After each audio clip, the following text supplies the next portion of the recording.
बाबा जी की प्यारी सात संगत जी, राधा स्वामी जी। आज की वाणी पांचवी पातशाही श्री गुरु अर्जन देव जी महाराज की वाणी है। बड़ा ही महत्वपूर्ण और विचार करने योग्य सत्संग है। हम सभी कहते हैं कि मैं बाबा जी के दर्शनों के लिए जा रहा हूँ, या मैंने बाबा जी के दर्शन किए। बहुत से लोग कहते हैं कि हमें बाबा जी के दर्शन नहीं हुए और वो मायूस हो जाते हैं।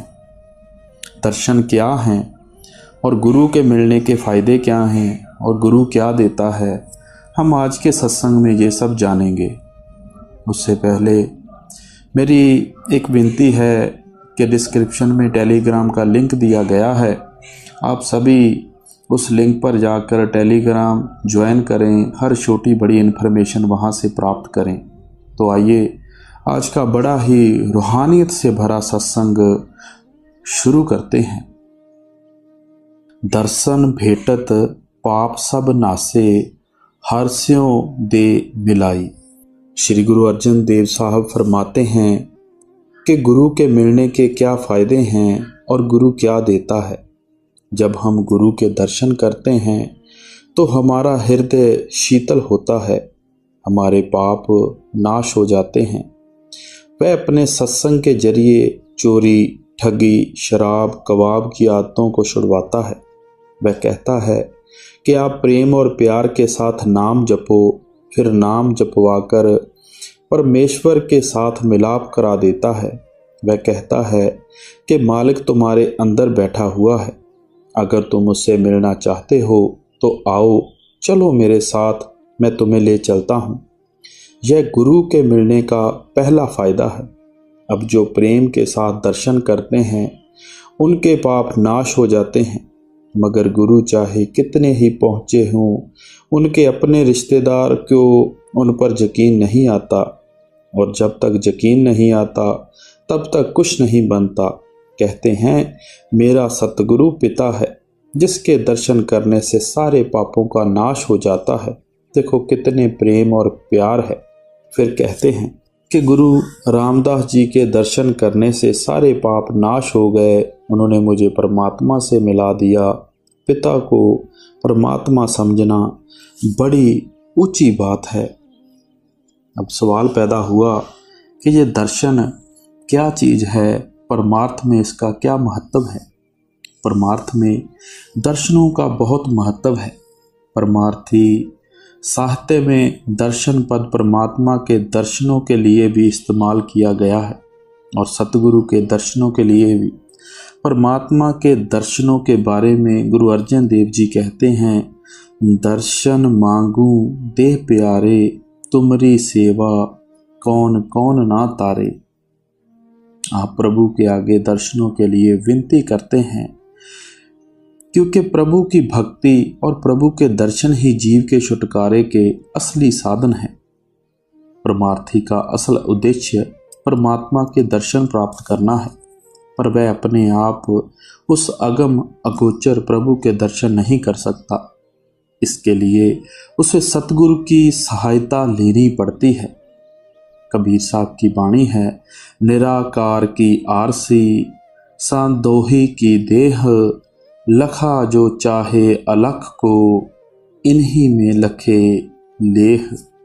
आप कहते हैं कि वह निराकार परमात्मा पूर्ण साधु के रूप में प्रत्यक्ष प्रकट होकर जीव को ज्ञानता के अंधेरे में से बाहर निकालता है। सतगुरु अपने आप को परमात्मा में अभेद कर चुका होता है। वह देखने में आम इंसान होता है, पर वास्तव में वह परमात्मा की तरह ही ज्ञान रूप, प्रेम रूप और आनंद रूप होता है। इसलिए सतगुरु के दर्शनों से भी शिष्यों को स्वाभाविक तौर पर प्रेम, शांति और अद्भुत आनंद का एहसास होता है। जब साधक के हृदय में देश रूप प्रभु का प्रेम बस जाता है तो उसके अंदर सतगुरु के दर्शनों की तड़प प्रबल हो जाती है।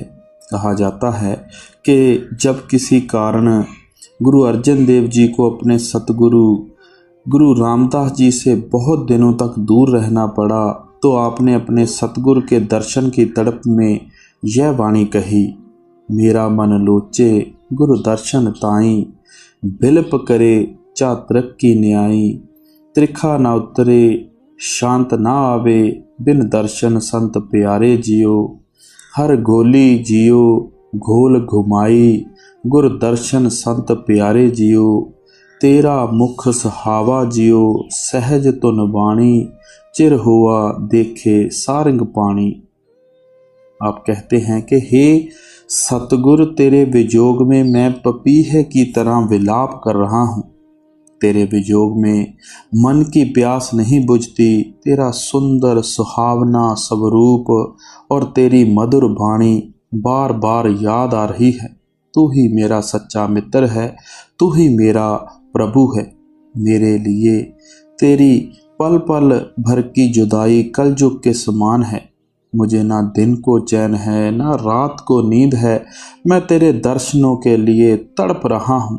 जब आपको सतगुरु के दर्शन हो गए तो आपने फरमाया, भाग हुआ गुर संत मिलाया, प्रभ अविनाशी घर में पाया, सेव करी पल चसा न विछड़ा, जन नानक दास तुम्हारे जियो। आप कहते हैं कि मेरा परम सौभाग्य है कि मुझे सतगुरु के दर्शन हो गए हैं। अब मैं पल भर के लिए भी सतगुरु से जुदा नहीं होना चाहता। स्वामी जी महाराज अपने शब्द गुर के दर्शन कारने आए अब हम दूर से में इशारा करते हैं कि सतगुरु के प्यारे शिष्य दूर दूर से उसके दर्शनों के लिए आते हैं, क्योंकि उन्हें इन दर्शनों से अपार आनंद मिलता है और उनके अंदर झूठी दुनिया के झूठे मोह की जगह सच्चे प्रभु का सच्चा प्रेम जागृत होता है। सतगुरु के दर्शन कोरा दिखावा, खाना पूर्ति या रस्म नहीं है।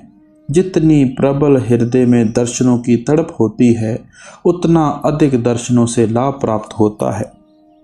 सच्चे दर्शन वह हैं जिसमें शिष्य विवश होकर खुद ब खुद सतगुरु की ओर खींचा चला जाता है और उसे अपनी सुध बुध ही नहीं रहती। जब ध्यान हर तरफ से निकाल कर केवल सतगुरु पर केंद्रित हो जाता है तो इससे शांति मिलती है। आत्मा का झुकाव अंदर की ओर होता है और परमार्थ में तरक्की भी होती है। संतों महात्माओं ने अनेक उदाहरणों द्वारा समझाया है कि जिस तरह पतंगा ज्योति की तरफ, हिरण नाद की तरफ और चकोर चांद की तरफ खींचा चला जाता है, उसी तरह सच्चा गुरु भक्त विवश होकर गुरु की तरफ खींचा चला जाता है। स्वामी जी महाराज की वाणी है, दर्शन करत पिंड सुध भूली, फिर घर बाहर सुध क्या आए, ऐसी सुरत प्रेम रंग भीनी, तिनकी गति क्या कहूँ सुनाए। आप कहते हैं कि सच्चे प्रेमी सतगुरु के दर्शनों से इस तरह प्रेम के रंग में रंगे जाते हैं कि ना उन्हें अपनी सुध बुध रहती है, ना अपने आसपास की। गुरु रामदास जी की वाणी है, राम गुर मोहन मोह मन लिया, हर अकाल बिकल पाई गुर देखे, हो लोट पोट होई पाया। आप कहते हैं कि सतगुरु प्रभु का साक्षात स्वरूप है। यह स्वरूप इस तरह मन को मोह लेता है कि ध्यान अपने आप उसमें लीन हो जाता है। उस हालात में मन और बुद्धि काम करना बंद कर देते हैं और आत्मा को आश्चर्यजनक आनंद प्राप्त होता है। सतगुरु के दर्शनों के लिए उत्तम समय वह है जब सतगुरु स्वयं दर्शन देने के लिए आए। ऐसे दर्शनों में सतगुरु की दया और प्रसन्नता शामिल होती है। सतगुरु के पीछे दौड़कर और आगे हो होकर दर्शन करने की कोशिश करना सच्चे परमार्थी को शोभा नहीं देता। स्वामी जी महाराज कहते हैं, प्रेमी सुनो प्रेम की बात, सेवा करो प्रेम से गुरु की, और दर्शन पर बल बल जात। आप उपदेश देते हैं कि सतगुरु के दिए हुए नाम का प्रेम पूर्वक अभ्यास करो, और जब सतगुरु के दर्शनों का सौभाग्य प्राप्त हो तो इस तरह दर्शनों में लीन हो जाओ कि अपनी सुध बुध ही ना रहे। जितना अधिक सतगुरु के बताए हुए नाम का सिमरन करते हैं, मन में सतगुरु और उसके दर्शनों के प्रति उतनी प्रीत बढ़ती है। और जितने अधिक प्रेम से दर्शन करते हैं उतना मन में भजन सिमरन का प्रबल शौक पैदा होता है। सतगुरु के दर्शनों से लाभ उठाकर भजन और सिमरन को अधिक से अधिक समय देना चाहिए। संत मत में सतगुरु के दर्शनों के साथ साथ सतगुरु की दृष्टि का भी बहुत महत्व है। संत चरणदास जी कहते हैं, दृष्ट पड़े गुरुदेव की देखत करे निहाल, और मत पलटे तबे कागा होत मराल। जब सतगुरु कृपा करें खोल दिखावे नैन, जग झूठा दिखन लागे दे परे की सैन। आप फरमाते हैं कि जब सतगुरु अपनी मौज से दर्शन देते हैं तो शिष्यों पर अपनी दया मेहर भरी दृष्टि डालते हैं, तो प्रेम पूर्वक दर्शन करने वालों पर रूहानी रहमत की वर्षा होती है और उनकी वृत्ति में परिवर्तन आ जाता है। परमार्थी साहित्य में सतगुरु के देह स्वरूप के दर्शनों की भी महिमा की गई है, पर ज़्यादा जोर बाहरी दर्शनों को अंतर में नूरी स्वरूप के दर्शनों का साधन बनाने दिया गया है। स्वामी जी महाराज अपने शब्द गुरु मोहे अपना रूप दिखाओ में इशारा करते हैं कि सतगुरु के बाहरी स्वरूप के दर्शन भी धन्य हैं, क्योंकि इस स्वरूप द्वारा शिष्य को नाम का भेद प्राप्त होता है। यह स्वरूप जीव के सब संशय दूर करने और उससे सत्य का ज्ञान देने का कार्य करता है, लेकिन सतगुरु का अलख अगम नूरी स्वरूप उसे मन और माया के बंधनों से आजाद करवाकर आंतरिक रूहानी चढ़ाई में सहायता देता है। बाहरी स्वरूप आंतरिक स्वरूप से मिलाप का साधन है और आंतरिक स्वरूप प्रभु से मिलाप का जरिया है। गुरु अर्जन देव जी की वाणी है, जैसे कि सत्संग में शुरू पहली लाइन यही की है, दर्शन भेटत पाप सब नासे हर्ष्यों दे मिलाई। आप इशारा करते हैं कि जब शिष्य अपने सतगुरु के नूरी स्वरूप में लीन कर देता है तो उसके सब पापों और दुखों का नाश हो जाता है और यह स्वरूप उसे प्रभु में अभेद कर देता है। अपनी दूसरी कड़ी में गुरु अर्जन देव जी महाराज क्या फरमाते हैं, मेरा गुर परमेश्वर सुखदाई। आप फरमाते हैं कि कुल ब्रह्मांड जानी सारी दुनिया दुखी है। अब सवाल पैदा हुआ कि सब सुख कहाँ मिलते हैं, तो गुरु साहब जवाब देते हैं कि सुख गुरु और परमेश्वर के मिलाप से मिलता है। गुरु के जरिए परमेश्वर मिलता है और परमेश्वर के जरिए मुक्ति प्राप्त होती है। फिर कहते हैं कि हम गुरु को परमेश्वर रूप समझते हैं, परमेश्वर को तो जब देखेंगे तब ही देखेंगे, मगर गुरु को तो प्रत्यक्ष देखते हैं। फिर इसी गुरु के स्वरूप में परमेश्वर को मौजूद समझना है। लेकिन संत जब भी इस देह में बैठे होते हैं वह यह नहीं कहते कि हम संत हैं।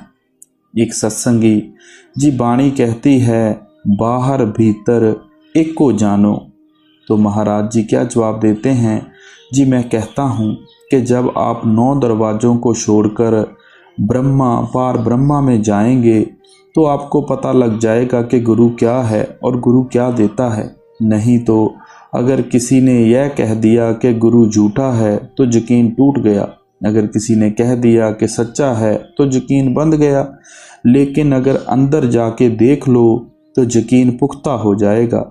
जिस तरह अगर कोई आपके पास घोड़ा ले आए, लोग चाहे कितना ही कहें कि ये भैंस है, मगर आप घोड़ा ही कहेंगे।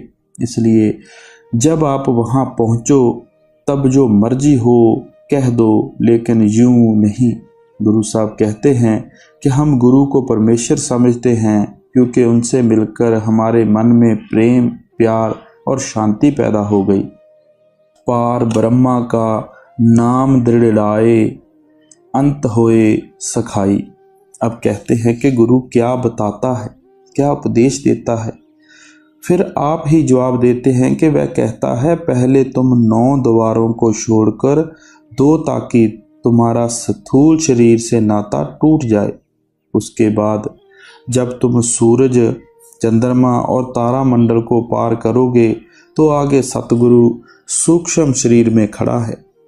सेवा कई किस्म की होती है, कोई तन की सेवा, कोई धन की सेवा, यानी लंगर में पैसे देता है, लेकिन जो असली सेवा है वह और ही है। वह क्या है? अंदर गुरु को प्रकट करना। जब गुरु अंदर प्रकट हो जाए तो फिर जो भी सवाल करेंगे वह जवाब देगा। अगर आपको एक चौकी बनवानी हो तो कितनी दिक्कत होती है, फिर घर में किसी ना किसी चीज़ की ज़रूरत हमेशा रहती है। इसके विपरीत अगर आप बढ़ई को ही घर में ले आओ तो जितनी चौकियां चाहो बनवा लो और दूसरी चीज़ें भी बनवा लो। इसी तरह सबसे बड़ी सेवा यह है कि सतगुरु को अंदर प्रत्यक्ष कर लो, उसके साथ बातें करो और उससे कह दो कि हमें अपने साथ ले चल। वह आपको लेकर अंदर चल पड़ेगा। फिर गुरु अपने लिए कुछ नहीं देता, बल्कि जो कुछ आता है उसे वह साध संगत की सेवा में लगा देता है, पराये कर्मों में खर्च कर देता है। सत्संग में बहुत से ऐसे आदमी आते हैं जो कहते हैं कि हम मेहनत ना करें, बिना मेहनत के मालिक अंदर आ जाए। यह कभी नहीं हो सकता। आपका काम आपको ही करना है, फिर ढील क्यों पता नहीं। फिर मनुष्य जन्म मिले या ना मिले, फिर भजन दुनिया के कामों का नुकसान नहीं करता। दुकानदार दुकान पर बैठकर सिमरन कर सकता है, औरत घर का काम काज करती रोटी पकाती हुई सिमरन कर सकती है, किसान हल चलाते हुए सिमरन कर सकता है, क्लर्क दफ्तर में आते जाते सिमरन कर सकता है। मतलब कि अपना अपना काम करते हुए भजन सिमरन कर सकते हैं। मैं कहता हूँ आदमी पखाने में बैठे हुए भी सिमरन कर सकता है। जब तक अंदर प्रेम ना हो, कशिश ना हो, तब तक अंदर पर्दा नहीं खुलता। जब भी पर्दा खुलता है आपके प्रेम के द्वारा खुलता है। जब लड़का स्कूल में जाता है तो उस्ताद कहता है कि पहले तू बीए कर ले, फिर दुनिया के कामों में तवज्जो देना। इसी तरह सतगुरु कहता है कि तू पहले भजन कर, गुरमुख बन, फिर दुनिया के और दूसरे काम भी कर लेना। इसकी आत्मा के ऊपर 3 शरीर हैं।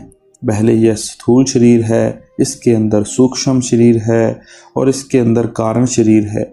गुरमुख बनने के लिए यह जरूरी है कि पहले तू भजन सिमरन करके स्थूल शरीर को उतार दे, फिर तुरिया पद में जाकर सूक्ष्म शरीर को उतार दे, फिर ब्रह्मा में जाकर कारण शरीर को उतार दे। इसके बाद पार ब्रह्मा में चल, वहाँ जाकर तेरा अपना प्रकाश 12 सूरज का हो जाएगा। तू आत्मा है, परमात्मा की अंश है, मगर यहाँ पर्दों में ढकी हुई है। एक सत्संगी हजूर से कहता है, कई कहते हैं कि अंदर अभ्यास में डर लगता है, तो महाराज जी कहते हैं इसके जो पाप हैं वैसे डराते हैं, जबकि इसे रिद्धियाँ सिद्धियाँ शक्तियाँ हाथ नहीं लगा सकती, काल हाथ नहीं लगा सकता, जमदूत हाथ नहीं लगा सकते, तो फिर इसके पाप ही हैं जो इसे डराते हैं। आप कहते हैं सतगुरु इसको संतमत की तालीम देकर पार ब्रह्मा में ले जाकर गुरुमुख बनाता है। अब सवाल पैदा हुआ कि गुरु क्या करता है, तो गुरु अर्जन साहब कहते हैं कि जब इसकी मौत आती है तो वह आकर अपने साथ ले जाता है। जिसे नाम मिल चुका है उसकी मौत के वक्त जमदूत नहीं आते, सतगुरु आएगा और अपने साथ ले जाएगा। ब्रह्मांड पलट जाए लेकिन गुरु का वचन नहीं पलटता। बेशक गुरु ले जाएगा। मैंने हजारों केस देखे हैं, छोटे छोटे बच्चे हैं, उनकी माताओं ने बच्चों को देखने की भी इच्छा जाहिर नहीं की। ढिलवा का जिक्र है, एक स्त्री शरीर छोड़ने लगी तो उसके पुत्र कहने लगे कि हम किधर जाएंगे। कहती है कि तुम जहाँ मर्जी जाओ, जब मौत के वक्त गुरु सामने आ जाए तो और क्या चाहिए। इसके विपरीत जिन्हें नाम नहीं मिला उनकी मौत के वक्त जमदूत आते हैं। यहाँ तक कि जब वे आते हैं तो कईयों का डर के मारे पखाना निकल जाता है, मगर जब नाम वाले की मौत होती है तो गुरु आता है और कहता है कि चल, मैं तुझे अपने साथ ले जाता हूँ। उसे उस वक्त इतनी खुशी होती है जितनी कि अपने विवाह की भी नहीं होती। जहाँ नाम है वहाँ काम क्रोध वगैरह कोई विरोधी ताकतें नहीं आ सकती। जिस तरह यहाँ बाज आ जाए वहाँ चिड़ियाँ वगैरह नहीं रह सकती, अन्य पक्षी नहीं रहते। सतगुरु के साथ हमारा यह नाता है। बाकी जो सुख दुख हम लिखाकर लाए हैं उन्हें हमें अवश्य भोगना है। हम पर मुकदमे भी आएंगे, बीमारियां भी आएंगी, कई तकलीफ़ें भी आएंगी। सतगुरु का उनके साथ कोई ताल्लुक़ नहीं, उसका ताल्लुक़ नाम के साथ है, हमारी आत्मा के साथ है। सगल दुख का डेरा भन्ना, संत धुर मुख लाई। जब हम भजन करके दोनों आँखों के बीच तक का शरीर को खाली कर दें, 10वीं गली खोलें, ऊपर ब्रह्मा के देश में जाएं और फिर ब्रह्मा से पार ब्रह्मा के देश में पहुंच जाएं, तो वह संतों की मंडलियां हैं। हर एक आदमी के अंदर करोड़ों देश, करोड़ों खंड ब्रह्मांड हैं। ईश्वर परमेश्वर है। सो पार ब्रह्मा के देश में संतों के चरणों की धूल है। जब हम उसमें स्नान करेंगे तो हमारे जन्मों जन्मों के जितने पाप हैं सारे नाश हो जाएंगे। यह संत सतगुरु से मिलने का फ़ायदा है। दुनिया में 2 हस्तियां ही परोपकारी और पूजा के काबिल है, एक संत और एक राम। एक जगह कबीर साहब कहते हैं, कबीर सेवा को 2 भले, एक संत एक राम। राम जो दाता मुक्ति को, संत जपावे नाम। पुतित पुनीत कै खिन भीतर, अज्ञान अंधेर बन जाई। जिस तरह आग की एक चिंगारी करोड़ों मन लकड़ी को जला देती है, इसी तरह से नाम की थोड़ी सी कमाई भी करोड़ों पापों को जला देती है।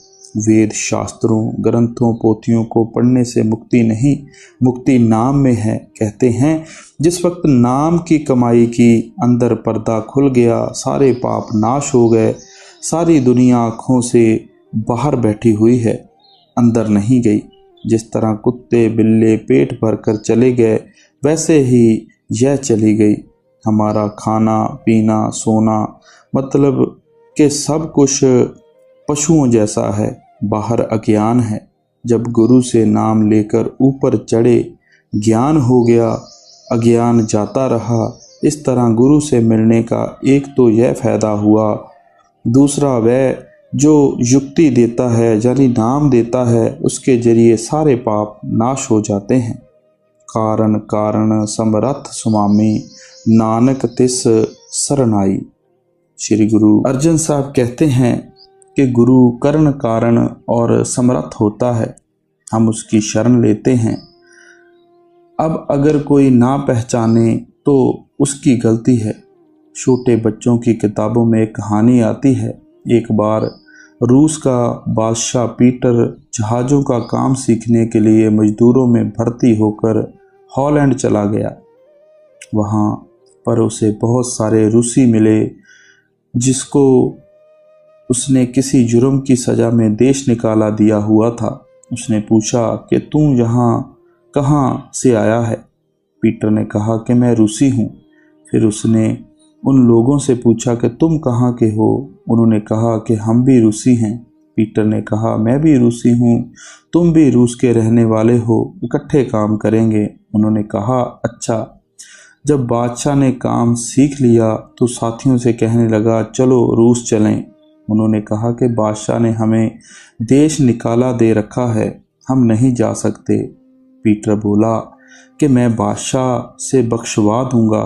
उन्होंने कहा कि जैसे हम मजदूर हैं वैसे ही तू है, तुझ में और हम में फ़र्क क्या है? तू हमें किस तरह बख्शवा लेगा? कहता है कि तुम आ तो जाओ, मेरी बादशाह के साथ जान पहचान है, वह तुम्हें कुछ भी नहीं कहेगा। मजदूर राजी हो गए। जब वहाँ पहुँचे तो क्या देखा कि वही शख्स शाही तख्त पर बैठा हुआ है। इसलिए संत इस देश में हमारे जैसे मनुष्य बनकर आते हैं और उपदेश करते हैं, लेकिन जब जब वे आते हैं हम उनके साथ अच्छा सलूक तो नहीं करते, इसके विपरीत वे दुख भी सहते हैं, हमारा भला भी करते हैं। पिछले महात्माओं के साथ क्या क्या नहीं किया गया। शम्स तबरेज की खाल खींच ली, मंसूर को सूली पर चढ़ा दिया, गुरु तेग बहादुर का दिल्ली के बाजार में शीश काट दिया, गुरु नानक साहब से बोझे उठवाए। वे हमें इस मुसीबत से निकालने के लिए आते हैं, मगर हम उनके साथ यह सलूक करते हैं, यानी हमें उनकी हस्ती की खबर नहीं कि वे कौन हैं। कहाँ से आते हैं और क्या करने के लिए आते हैं। बंधन तोड़ चरण कमल दृढ़ाए, एक शब्द लिवलाई। इसकी आत्मा बंधनों में कैद है। पहले स्थूल शरीर का बंधन है, इसे लेना देना, खाना पीना, काम क्रोध लोभ मोह अहंकार हैं। इस तरह जब सूक्ष्म शरीर में जाएं वहाँ सूक्ष्म बंधन है, जब कारण में जाएं तो वहाँ कारण बंधन है। जब पार ब्रह्मा में पहुँचोगे तो सारे बंधन दूर हो जाएंगे। हम करोड़ों युगों से 84 लाख जूनियों के जेल खाने में पड़े हुए हैं, हमें अभी तक रिहाई नहीं मिली। कभी कीड़े, कभी पतंगे, कभी पक्षी, कभी पशु, कभी घास, कभी फूस। अगर राह मिली होती तो आज यहाँ क्यों बैठे होते। जो संत हैं वे आज़ाद होते हैं, वे सचखंड से आते हैं और आकर कहते हैं कि भाई आ तुझे अपने देश ले चलें। फिर वे घर बार नहीं छुड़वाते, बल्कि बताते हैं कि जब से दुनिया बनी है तब से तुम्हारे अंदर शब्द हो रहा है। वह किसी आदमी का बनाया हुआ नहीं, रब या परमात्मा का बनाया हुआ है। अंधकूप बिख्याते काढ़ियो, साच शब्द बन आई। हर एक आदमी के अंदर अमृत बरस रहा है, वह इसकी दौलत है। जब तक कोई पूरा गुरु नहीं मिलता इसकी दौलत लुटी जा रही है। इसको काम क्रोध और मन माया पी रहे हैं। जब गुरु की कृपा से आत्मा अंदर गई, शब्द को सुना, अमृत पिया तो काम क्रोध लोभ मोह अहंकार निकल गए, शांति आ गई। गुरु यह दात देता है, वह बेटे बेटियों की नहीं, तंदुरुस्ती बीमारी गरीबी अमीरी नहीं देता। जब से हम माँ के पेट से पैदा हुए हैं तभी से दुख सुख जन्म मरण, जितने ग्रास खाने हैं, जितने घूंट पानी के पीने हैं, लिखवा कर लाए हैं। वे बढ़ या घट नहीं सकते। संत कहते हैं कि बीमारी भी तुम्हारे अंदर है, दवा भी तुम्हारे अंदर है। जब तुम अपनी रूह को शब्द के साथ जोड़ोगे, शब्द में कशिश है वह खींचेगा, शब्द कुल मालिक है, सारे खंड ब्रह्मांड शब्द ने बनाए हैं। जब उसकी लज्जत आएगी जन्म मरण खत्म हो जाएगा। लेकिन यह दौलत गुरु के बगैर नहीं मिलती। गुरु अंगद देव जी कहते हैं, गुर कुंजी पाओ निबल मन कोठा तन शत, नानक गुर बिन मन का ताक ना उगड़े अवर ना कुंजी हत। कि कुंजी वाला गुरु बड़े भाग्य से मिलता है। कुंजी वाला गुरु कहीं कहीं ही है, अधूरे गुरु बहुत हैं। इसलिए जब तक वह कुंजी नहीं लगाता तब तक यह अंदर नहीं जा सकता। जन्म मरण का सहसा चूका, बहुड़ कतु ना धाई। अब कहते हैं कि हमारा जन्मों जन्मों के पापों का डर मिट गया। किसकी कृपा से? सतगुरु की कृपा से। अब हमें जन्म मरण में आना ही नहीं, हमारा जन्म मरण का सिलसिला कट गया। किसके जरिए? नाम की कमाई के जरिए। अब कौन जन्म ले, कौन मरे, कौन आए, कौन जाए, कोई नहीं। यह पक्का भरोसा रखना चाहिए कि हमें फिर नहीं आना, बल्कि यह नहीं कि कमाई ना करें और कहें कि नहीं आना।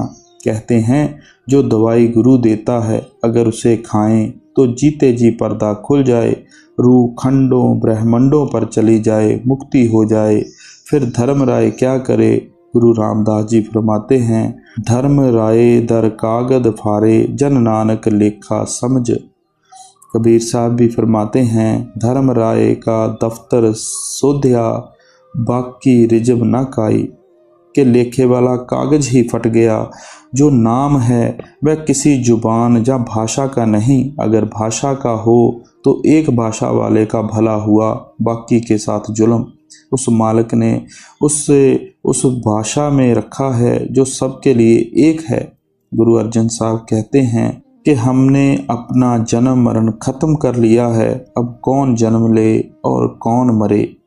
नाम रसायन ए मन राता, अमृत पी तृप्ताई।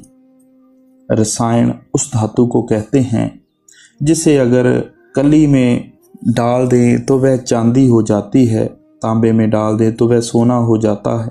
मगर यह जो धातुएं हैं सब जड़ हैं। जैसे कि कली की भी जड़ है, चांदी भी जड़, तांबा भी जड़, सोना भी जड़ है, और जो रसायन है वह भी जड़ है। बाहर जितने रसायन हैं सब झूठे हैं। सच्चा रसायन कौन सा है? नाम। जब यह नाम की कमाई करके अंदर जाता है, वह नाम प्रकट हो जाता है, अंदर नाम बरसने लग जाता है। गुरु अर्जन साहब फरमाते हैं कि वह सच्चा रसायन है। अब मन और आत्मा नाम के रंग में रंगे गए। हर एक आदमी के अंदर अमृत बरसता है, मगर यह इसकी बदनसीबी है कि यह अंदर जाकर अमृत नहीं पीता। अगर यह एक बार अंदर जाकर उस अमृत की लज्जत ले ले तो इसकी मुक्ति हो जाए। सत्संग मिल कीर्तन गाया, निश्चल बसिया जाई। पार ब्रह्मा से ऊपर सूक्ष्म से सूक्ष्म देश हैं, संतों की मंडलियां हैं, वहाँ पर मीठी से मीठी राग रागनियाँ हो रही हैं। स्वामी जी महाराज कहते हैं, नगमा नेक शुनीदम व निदाहा वाफिर काबा बुतखाना बुन जदम शुदा हर दो काफिर। उन अंदरूनी राग रागनियों को सुनने से इतनी खुशी होती है कि उसके मुकाबले में धर्म स्थान काफिर मालूम होते हैं। मौलाना रूम साहब फरमाते हैं, औलिया रा दर धरूं हम नगमा हस्त, आशका रा जहाँ हयाते बेब हस्त। औलिया अल्लाह के अंदर वह राग रागनियाँ हैं जिसको सुनने से रूह के ऊपर से जन्मों जन्मों के पर्दे उतर जाते हैं। वह आशिकों की चीज़ है, इसे कीर्तन कहते हैं। मंदिरों में जो आरती होती है वह बाहरी है, घंटे 2 घंटे होकर बंद हो जाती है। इसी तरह जो रागी हैं वह भी घंटे 2 घंटे राग गाते हैं, आखिर गला बैठ जाता है। इसके विपरीत अंदर जो राग हो रहे हैं वे कभी बंद नहीं होते, उसे कीर्तन भी कहते हैं। ऋषि मुनि आकाशवाणी और गुरु साहिब गुरबाणी कहते हैं। मुसलमान बांगे आसमानी और कलामे इलाही कहते हैं। उसे कामिल फ़कीर और भाग्यशाली लोग सुनते हैं। इस कीर्तन, इस राग को सुनने से जन्मों जन्मों की खबर हो जाती है। कीर्तन तो कीर्तन ही है, मगर जो पार ब्रह्मा का कीर्तन है वह बड़ा अद्भुत है। इसे हासिल करने के लिए गुरु अमरदास जी ने 12 साल पानी ढोया। नाम की तारीफ में गुरु अंगद देव जी कहते हैं, अखां बाजों देखना बिन कन्ना सुनना, कि वह नाम इन आँखों से नहीं देखा जा सकता, इन कानों से सुना नहीं जा सकता। पैरां बाजों चलना बिन हत्थां करना। हमें उस देश में जाना है जहाँ यह शरीर नहीं जाता। यह तो मिट्टी है, जब शरीर नहीं जाता तो यह पैर भी नहीं जाते। वहाँ काम करना है, मगर यह हाथ काम नहीं करते। जीबे बाजों बोलना यूं जीवत मरना, नानक हुक्म पछाण के तो खसमे मिलना। वहाँ यह जुबान नहीं जाती, वहाँ कोई जुबान नहीं। जब जुबान नहीं तो वेद शास्त्र ग्रंथ पोथी किताब कोई नहीं। जब तक यह जीते जी नहीं मरता, इसे परमात्मा नहीं मिलता। ग्रंथ साहब तो होका देता है, मगर हम पढ़कर भी विचार नहीं करते। नरक निवारे दुख हरे, टुटे अनेक कलेश, मीच हुटे जमते छुटे, हर कीर्तन परवेश। यह तालीम गुरु अर्जन साहब की है। बताओ कोई अंदर जाता है? कोई नहीं। यूं तो हम सभी शेखी मारते हैं कि गुरु नानक साहब हमारे हैं, मगर जो कमाई करेगा गुरु नानक साहब उसी के हैं। पूरे गुर पूरी मत दीनी, हर बिन आन न भाई, नाम निधान पाया वडभागी, नानक नरक न जाई। कहते हैं कि हमें पूरे गुरु ने पूरी मत दी है। क्या कि सारे नाते तोड़कर एक परमेश्वर से प्यार का नाता रख ले, गुरु का नाता रख ले, वही तेरे काम आएगा। जिस तरह स्त्रियां कहती हैं कि हमारे सारे गहने तोड़वाकर एक ही हंसूली गढ़वा ली है, इसी तरह गुरु अर्जन साहब कहते हैं कि हमें गुरु रामदास जी ने यही मत दी है कि सिवाय गुरु के और सारे नाते तोड़ दें। वे ऊंचे भाग वाले हैं जिन्हें मनुष्य जन्म पाकर नाम मिल गया, नहीं तो करोड़ों मजहब नाम से खाली भटक रहे हैं। अब कहते हैं कि हमारे बड़े ऊंचे भाग्य हैं कि हमें सतगुरु मिल गया और उसने नाम दे दिया, अब नरकों में कौन जाए, कोई नहीं। जब नाम मिल गया फिर नरक हरगिज नहीं। घाल सियाणप उकत न मेरी, पूरे गुर कमाई। जब तक संत देह में हैं वे यह नहीं कहते कि हम गुरु हैं, बल्कि कहते हैं कि तेरा गुरु शब्द है। गुरु नानक साहब ने अपने आप तो कहीं पर भी नहीं कहा कि मैं गुरु हूँ। इसके विपरीत अगर हम उन्हें परमात्मा भी कह दें तो कह सकते हैं, लेकिन वह अपने आप को ऐसा नहीं कहलवाते, वह खुद को इस योग्य नहीं समझते। इसी तरह गुरु अर्जन साहब धुरधाम पहुंचकर भी कहते हैं कि मेरा कोई सियानापन नहीं, मेरी कोई ताकत नहीं, मेरी कोई कमाई नहीं, मुझे तो मेरा गुरु यहाँ ले आया है। जप तप संयम सच है, सोई आपे करे कराई। अब कहते हैं कि सारे जपों का जप, सारे तपों का तप, सारे संयमों का संयम, सारे सार का सार, मतलब कि जो कुछ भी है नाम है। गुरु ने आप ही कृपा करके मुझे इधर लगा दिया, उन्होंने आप ही मुझे नाम जपवा लिया, आप ही खंडों ब्रह्मंडों पर चढ़ा दिया, आप ही मेरा जन्म मरण खत्म कर दिया। मतलब कि जो कुछ किया है सतगुरु ने आप ही किया है। गुरु की मेहर ही जप है, गुरु की मेहर ही तप है, मतलब कि गुरु की मेहर ही सब कुछ है। गुरु अंगद देव जी फरमाते हैं, जैसो चंदा उगवे सूरज चढ़े हजार, एते चानन हुंदियां गुर बिन घोर अंधार। कि इस दुनिया में लाखों सूरज लाखों चंद्रमा चढ़ जाएं, बाहर प्रकाश हो जाएगा, मगर आंखें बंद करो तो अंदर अंधेरा है। कहते हैं इतना प्रकाश हो जाने पर भी अगर गुरु नहीं मिले तो कुछ नहीं। उनमें ताकत है कि वे अपनी कमाई देकर लाखों करोड़ों जीवों को सचखंड ले जाएं, लेकिन जब तक वह देह में हैं यह नहीं कहते कि मैं गुरु हूँ, बल्कि हमेशा नम्रता और विनयशीलता रखते हैं। मैं कहता हूँ कि अगर नम्रता और विनय कहीं है तो संतों में है। हम अपनी निंदा नहीं सह सकते, झट लाल हो जाते हैं। निंदा सुनना, कठोर वचनों को सहना यह संतों का ही काम है। पुत्र कलतर महा बिखिया, मैं गुर साचे लाए तराई। फिर कहते हैं कि हम करने लायक ही क्या है, रात दिन तो बेटे बेटियों के गधे बने हुए हैं और हमेशा खाने पीने में लगे रहते हैं, मगर सतगुरु ने कृपा करके बेटे बेटियों में रहते हुओं को भी नाम देकर पार कर लिया है। जो संत सतगुरु होते हैं वे हमसे बाल बच्चे नहीं छुड़वाते, मजहब नहीं छुड़वाते, कामकाज नहीं छुड़वाते, बल्कि कहते हैं कि वह जो नाम है वह तुम्हारे अंदर है, तुम अपनी रूह को उसके साथ जोड़ दो। अपने जीते आप संभाले, आप लिए लड़ लाई। अब कहते हैं कि करोड़ों युगों से इस दुनिया में आकर 84 लाख जोनियों में फंसे हुए थे, गंदे गंदे कर्म कर रहे थे। मालिक ने खुद आकर हमें संभाल लिया और अपने गले से लगा लिया। साच धर्म का बेड़ बांधिया, भवजल पार पवाई। अब कहते हैं कि अकाल पुरुष ने हर एक आदमी के अंदर शब्द रखा हुआ है। हिंदू, मुसलमान, सिख, ईसाई, खत्री हो या ब्राह्मण, स्त्री हो या पुरुष, जिसे भी गुरु ने नाम दे दिया वह उस शब्द को सुन सकता है। शब्द ना संस्कृत है, ना अरबी, ना तुर्की, ना फारसी, ना कोई और भाषा।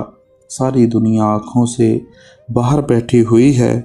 जब गुरु नाम देता है तो कहता है चढ़ ऊपर।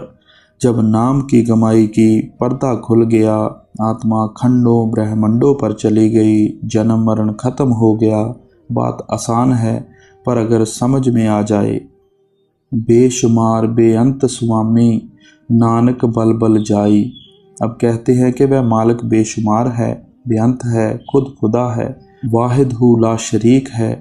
हम उस पर बार बार कुर्बान जाते हैं, क्योंकि उसने हमें गुरु के जरिए अपने पास बुला लिया और अपने साथ मिला लिया है। अकाल मूरत अजूनी सैबंग, कल अंधकार दिपाई। अब उस मालिक की महिमा करते हुए वह अकाल है, यानी उसको मौत नहीं आती। जो त्रिलोकी का मालिक काल भगवान है, उसको बनाने वाला और मारने वाला भी मालिक है। फिर कहते हैं वह अजूनी है, भाव जन्म मरण में नहीं आता। सहबंग या खुद मुख्तियार है, जो उसकी मर्जी होती है करता है। कलयुग में अंधों को रोशनी देने वाला अगर कोई है तो वह सतगुरु और शब्द है, और कोई नहीं। अब कहते हैं गुरु की कृपा से जिसके अंदर रोशनी हो गई वह परमात्मा से जा मिला।